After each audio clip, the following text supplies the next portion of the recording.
সিনেমাটি শুরু হয় একটি মাকে দেখিয়ে, যে প্রচুর বৃষ্টির সময় তার ছেলেকে নিয়ে বাসায় যাচ্ছিল। বাসায় আসার সাথে সাথে তারা একসাথে খাবার খায়। বাচ্চাটি সব সময় তার চোখে একটি কাপড় বেঁধে রাখে। এর পাশাপাশি তার একটি পা নকল ছিল। তার মা ছেলেটিকে বোঝায়, সারা জীবন এইভাবে তোমার চোখের কাপড় বেঁধে রাখবা। এরপর সেখানে হঠাৎ করে তার স্বামী চলে আসে। ঘরে আসার পর তারা স্বামী স্ত্রী ঝগড়া করতে শুরু করে। দেখতে দেখতে ঝগড়াটি অনেক বড় হয়ে যায়। ছেলেটি তার স্ত্রীকে মারতে শুরু করে, কিন্তু বাচ্চাটি চুপ থাকার ছেলে ছিল না। তার মা মানা করা সত্ত্বেও ছেলেটি চোখে থাকা কাপড়টি সে খুলে নেয় আর আস্তে আস্তে তার বাবার কাছে যেতে থাকে। এটা দেখে তার বাবা অনেক ভয় পেয়ে যায়। সেই কারণে সে বাসা থেকে বাইরে চলে আসে। অবাক করা বিষয়টি হচ্ছে, ছেলেটি তার শক্তি ব্যবহার করে নিজের বাবাকেই মেরে ফেলে। কিছুক্ষণ পর ছেলেটির মা কান্না করতে করতে বাচ্চাটিকে আদর করছিল। হঠাৎ করে সে মেয়েটি তার বাচ্চাকে মেরে ফেলার চেষ্টা করে। তখনই ছেলেটি তার শক্তির মাধ্যমে নিজের মাকে নিয়ন্ত্রণ করে নেয় আর তার মাকে নদীর পাশে নিয়ে আসে। মেয়েটির জ্ঞান স্বাভাবিক হলে সে শুধু কাঁদতেই থাকে। আসলে বাচ্চাটির কাছে চোখের বিশেষ পাওয়ার ছিল। কাউকে দেখে সে নিজের নিয়ন্ত্রণে নিয়ে নিতে পারত। অনেক বছর পর বাচ্চাটি বড় হয়ে গেছে, কিন্তু পৃথিবীর কোনো মানুষকে সে ভালোবাসে না। ছেলেটি তার বেশিরভাগ সময় একাই পার করত। তার জীবনে কোনো কিছু করার চিন্তা ছিল না, কেননা সে অনেক সহজে নিজের শক্তি ব্যবহার করে টাকা চুরি করত। টাকাগুলো চুরি করে সে পৃথিবীর বড় বড় হোটেলে গিয়ে থাকতো। অন্যদিকে আমরা একটি ছেলেকে দেখতে পাই। সে ছেলেটি গাড়ির কারখানায় কাজ করত। তার দুইজন খুব কাছের বন্ধু ছিল। ছেলেটি তার কাজ শেষ করে বন্ধুকে নিয়ে ঘুরতে যায়। ঘোরাঘুরি শেষ করে বাসায় আসার সময় সে গাড়ি থেকে নামা মাত্রই একটি বড় অ্যাক্সিডেন্ট করে। এরপর তাকে তাড়াতাড়ি করে হসপিটালে নিয়ে আসা হয়, কিন্তু পরের দিন ছেলেটি একা একাই খুব তাড়াতাড়ি সুস্থ হচ্ছিল। তখনই তার বন্ধু তাকে বলে, তোমাকে চাকরি থেকে বের করে দেওয়া হয়েছে। এগুলো শোনার পর ছেলেটি তার জন্য একটি নতুন চাকরি খুঁজছিল। অনেকদিন চাকরি খোঁজাখুঁজি করার পর ইউটোপিয়া নামে একটি দোকানের খোঁজ পায়। এই দোকানের মালিক ছিল একটি বাবা আর মেয়ে। নিজে এবং দোকানের বিষয়ে জানার পর দোকানের মালিকটি ছেলেটিকে বলে, অনেক দিন থেকে দোকান থেকে টাকা চুরি হচ্ছে। ক্যামেরা লাগানোর পরও সে কাউকে আজ পর্যন্ত ধরতে পারেনি। পরের দিন ছেলেটি কাজে আসার পর দোকানের মালিকের মেয়ের সঙ্গে কথা বলে আর একটি বন্ধুর সম্পর্ক গড়ে তোলে। সেই দিনই ছেলেটির দুই বন্ধু সে দোকানে তার সঙ্গে দেখা করতে এসেছে। তারপর সকলে বসে থেকে একসঙ্গে আড্ডা দিচ্ছিল। তখনই সুপারহিরো ছেলেটি সেখানে চলে আসে।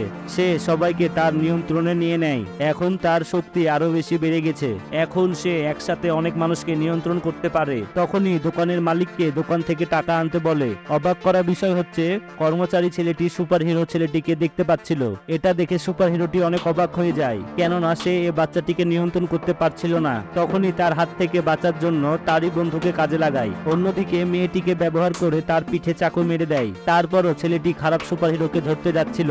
পরে তার বসের মাধ্যমে ছেলেটিকে বৈদ্যুতিক শক খাওয়ায়। এরপর তাড়াতাড়ি করে দোকানদার ও কর্মচারীকে হাসপাতালে নিয়ে যাওয়া হয়। সেখানে ছেলেটি তো বেঁচে যায়, কিন্তু দোকান মালিকটি মারা যায়। অন্যদিকে সুপারহিরো ছেলেটি ভাবছিল, কি কারণে আমি তাকে নিয়ন্ত্রণ করতে পারছিলাম না। অন্যদিকে তারা তিন বন্ধু ক্যামেরার ফুটেজ বের করতে আসে। তখনই সেখানে সুপারহিরো ছেলেটি মানুষকে নিয়ন্ত্রণ করে ক্যামেরার ফুটেজ নিতে আসে। এটা দেখার পর তারা তিন বন্ধু সেখান থেকে পালিয়ে যায়। ছেলেটি সিসিটিভি ফুটেজ তার কাছে কিন্তু লুকিয়ে রেখেছে। অন্যদিকে এই সুপারহিরো বাচ্চাটি অনেক জেদি ছিল।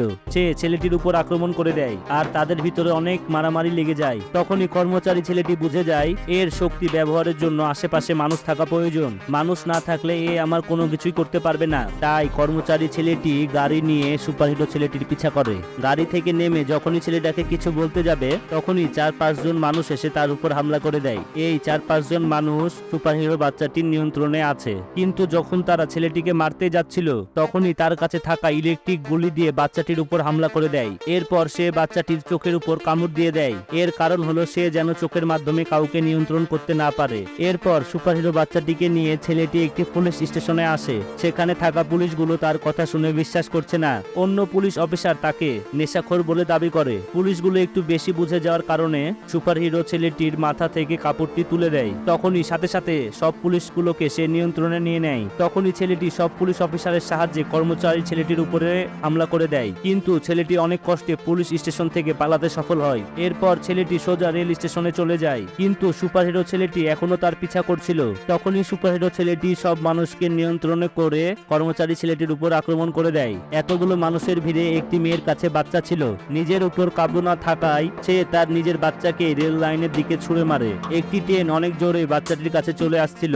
এটা দেখে কর্মচারী ছেলেটি বাচ্চাটিকে বাঁচানোর জন্য ট্রেনের সামনে লাফ দেয়। এই কারণে সে অনেক আহত হয়। কর্মচারী ছেলেটির এই অবস্থা দেখে সুপারহিরো ছেলেটি তাকে মরার জন্য স্টেশনে রেখে চলে যায়। হোটেলে আসার পর বাচ্চাটি দেখতে পায় তার ঘরে পুলিশ অফিসারে ভর্তি, কিন্তু ছেলেটি সববারের মতো এবারও সব পুলিশকে নিজের নিয়ন্ত্রণে নিয়ে নেয়। অন্যদিকে ছেলেটি এত আঘাত পাওয়ার পরও পরের দিন সে সুস্থ হয়ে গেছে। তখনই আমরা বুঝতে পারি আসলে এই ছেলেটির কাছে রিভাইভ করার শক্তি আছে। এটা এমন শক্তি যে যত যাই হয়ে যাক না কেন সে একা একাই ঠিক হয়ে যাবে। তখনই ছেলেটি বুঝতে পারে সুপারহিরো ছেলেটি নিজের স্বার্থের জন্য হাজার হাজার মানুষের জীবন নিতে পারে। তখনই ছেলেটি ভেবে নেয় সে সুপারহিরো ছেলেটিকে মেরে ফেলবে। এই কাজের জন্য সে তার দুই বন্ধুকে বলে। তার বন্ধু দুটি তাকে বিশ্বাস করে পরিকল্পনা করতে শুরু করে কি করে সুপারহিরো বাচ্চাটিকে মেরে ফেলা যায়। তাদের বন্ধুর প্ল্যান অনুসারে একটি ভ্যান নিয়ে গিয়ে অনেক আলো দেখিয়ে ছেলেটির চোখে ডিস্টার্ব করবে। অন্যদিকে পুলিশেরা আস্তে আস্তে ছেলেটির উপর সন্দেহ করে। যখনই পুলিশেরা জিজ্ঞাসাবাদ করার জন্য ছেলেটির মায়ের কাছে যায় তখনই সব পুলিশ অফিসারকে ছেলেটি মেরে ফেলে।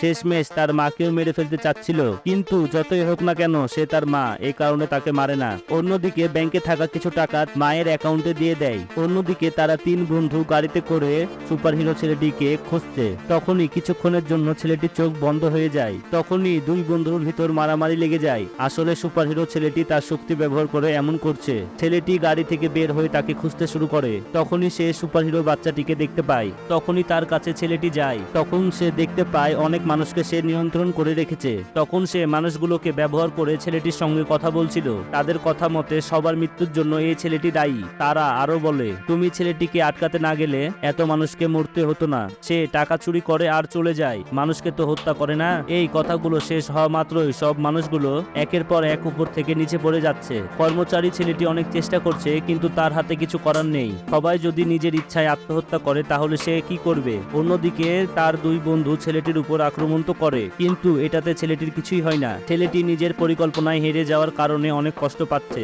দুই বন্ধুর গলায় ফাঁস দেওয়া আছে, এটা দেখার সাথে সাথে তার বন্ধুকে সে বাঁচাতে যায়। কিছুক্ষণ পর সেও তার গলায় ফাঁস দেখতে পায়। কিছুক্ষণ পর সুপারহিরো ছেলেটি তিনজনকে এভাবে রেখে চলে যায়। সে মনে করেছিল এরা তো মরেই যাবে। তখনই কর্মচারী ছেলেটির নজর একটি চাকুর উপর পড়ে। চাকুটি ব্যবহার করে সে দড়ি কাটে, কিন্তু অনেক চেষ্টা করার পরেও সে তার বন্ধুকে বাঁচাতে পারে না। অন্যদিকে সুপারহিরো ছেলেটির নজর দোকানদারের মেয়েটির উপর পড়ে। তখন মেয়েটিকে তার সঙ্গে করে নিয়ে চলে যায়। তখনই কর্মচারী ছেলেটি এসব দেখে গাড়িতে করে ছেলেটির পিছা করে। সুপারহিরো ছেলেটি যখন বুঝতে পারে সে এখনো বেঁচে আছে এবং তার পিছা করছে, তখন আবারও সে তার শক্তি ব্যবহার করে সকল ড্রাইভারের নিয়ন্ত্রণ নিয়ে নেয় আর একটি অনেক বড় অ্যাক্সিডেন্ট করতে চাচ্ছিল। তখনই কর্মচারী ছেলেটি তার বন্ধুর আত্মাকে দেখতে পায়। তার বন্ধু তাকে বলে গাড়িতে থাকা একটি বাটন চাপ দাও। চাপ দেওয়ার সাথে সাথে গাড়িটি অনেক স্পিডে সেখান থেকে বের হয়ে যায়। অন্যদিকে সুপারহিরো ছেলেটি মেয়েটিকে একটি বিল্ডিং এর ছাদে নিয়ে যায়। এর পেছনে পেছনে কর্মচারী ছেলেটিও চলে এসেছে। তখনই ছেলেটিকে সে একা দেখতে পেয়ে মারতে শুরু করে।